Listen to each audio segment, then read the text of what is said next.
a year ago. Well, joining us from Cape Town is Julian May. He's the director of the Centre of Excellence in Food Security at the University of the Western Cape. Thank you so much for joining us, Julian. Well, how much of this can be laid at the doorstep of what's happening in the Middle East, chiefly the blockade of the Strait of Hormuz? And the question is, of course, if it is down to that, it's the length of this blockade which is really going to be high in your mind for any kind of predictions you're going to make.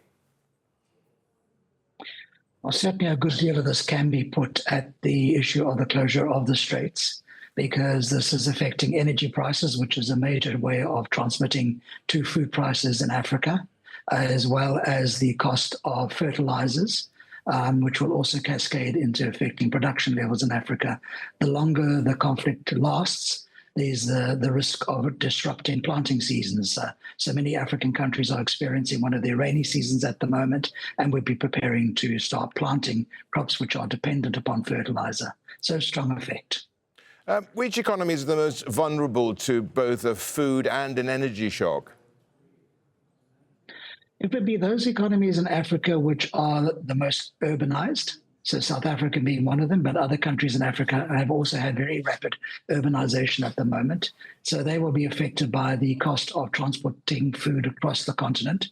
The continent is heavily reliant upon the use of trucks to be able to move food from one part to the other, rather than since there aren't well-developed train systems. So that would be one of it.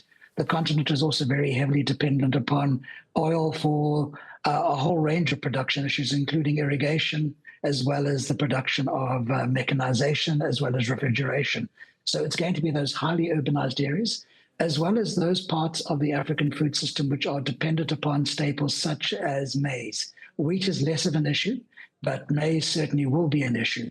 But we have to also recognize that Africa is a highly diverse continent, and some areas are still using foods such as plantain or teff as staples, which are not necessarily going to be as affected by the closure. Julian, do you anticipate food shortages anytime soon? In South Africa, we are starting to be concerned about that. We are heavily reliant upon imports of wheat for some of our production, particularly when we experience negative climatic effects. I think the same is true of other parts of Africa where food is imported when there are issues around climate. And so the development of a possible El Nino effect is certainly going to be something which we need to be concerned about. So yes, a food crisis is not impossible. Right. I mean, do governments there have the fiscal space to cushion themselves from the shock? Some, but mostly no. Even in the case of South Africa, our National Treasury attempted to reduce the the fuel levy as a way of buffering South Africans against the increasing prices. But we had a dramatic increase in oil, in diesel and petrol prices just this week, as that was not a sustainable approach. So where countries are taxing oil and petrol and diesel, even there, they're not able to use that small fiscal space to be able to buffer consumers. In other instances and other places in Africa, the tax base is really small still. Some countries, there is a significant tax base, but in general, most countries will not be able to do much from the perspective of government intervention. Julian, last question. Could this lead to political, social instability in various parts of Africa? Certainly, a number of African governments are already expressing concerns around that.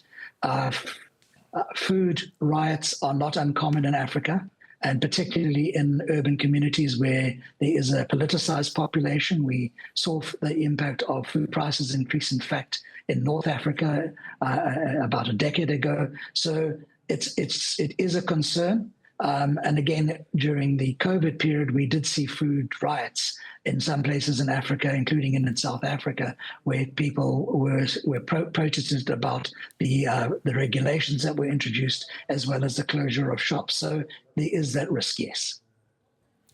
Julian May, thank you so much for joining us there from the University of the Western Cape, joining us live.